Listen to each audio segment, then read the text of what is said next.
this is the only time they made separate posters and focused on them. Almost every movie iteration, you see them both together because it's a love story. That's what you're being told in that poster. I don't know what these posters are telling you, except do you know the title of the movie? Then you'll understand.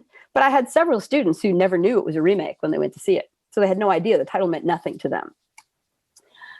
It's always the female that carries the story, right? This is this giant poster of Ally. That's what this is all about.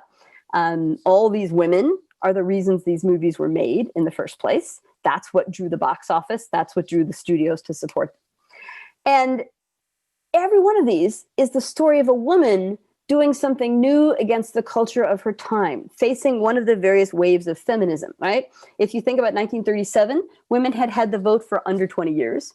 A bunch of women were still not voting because their husbands wouldn't let them, even though it was legal, right? In 54, we're 10 years after the end of the war, and the Rosie the Riveter and all that stuff, when women were told to go back home, put on your pearls and start vacuuming, right? Don't try to be in the man's world. That's your job.